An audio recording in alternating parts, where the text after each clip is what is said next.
The young man was pushed into the female CEO's office by his coworker after he locked the door from outside. He left him trapped inside until nightfall. The coworkers did this to create a scandal so that the CEO would be disgusted with the man and fire him. Left with no choice, the young man decided to sleep in the office. Unexpectedly, the CEO returned from a business trip that evening. Without noticing the man on the bed, she undressed and lay down beside him. Early the next morning, while they were still asleep, the scheming coworkers informed the higher-ups and stormed toward the CEO's office with a group. Meanwhile, the CEO woke up groggily and was shocked to see a strange man in her bed. She immediately kicked him off the bed. When he looked up, they both recognized each other. It turned out they were newlyweds who had just gotten married. 3 days earlier, the CEO's mother had gone to a matchmaking event at a nearby mall to find a suitable husband for her daughter. Unfortunately, as soon as she entered, she was targeted by a scammer who tried to deceive her with fake pictures. Just as the scammer was about to succeed, the young man passed by, snatched the ATM card, and accused them of being frauds who prey on the elderly for money. "Auntie, be careful, scams are everywhere these days," he warned. His righteous act left a deep impression on the CEO's mother, and she started thinking of him as a potential son-in-law. She took him outside and called her daughter, asking her to dress up and come over in 3 minutes. To buy time, she pretended to feel unwell. The kind-hearted young man didn't question her and patiently cared for her. Soon the CEO arrived dressed in a suit. "Mom, what are you up to again?" she asked. "Auntie, let's go to the hospital first," he said. "My son-in-law, I don't think I'll make it," the mother said dramatically. "Before I go, can you promise me one thing?"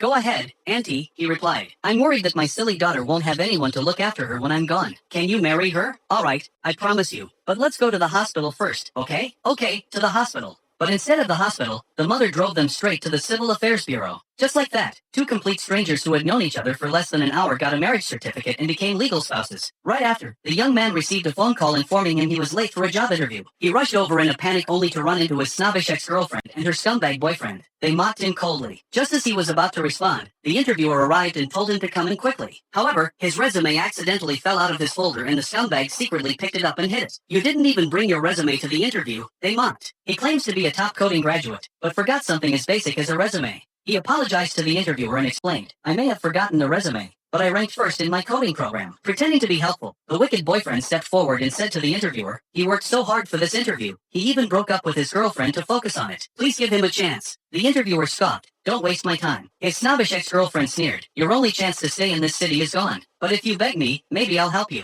The young man boldly replied, "I don't need your help," and walked away. A few moments later, the interviewer went to the CEO's office to report on the interview. The CEO asked, "Why was the top coding student eliminated?" "He didn't bring his resume," the interviewer replied. "Ridiculous," the CEO snapped. "He's a top talent and you let him go over such a small mistake? They say he only came to pursue our CEO. He even dumped his girlfriend for it." The interviewer suspected he had ulterior motives, so he was rejected on the spot. Later, the young man returned to the company and was given a second chance. However, one of his colleagues became jealous of his outstanding performance and began plotting against him.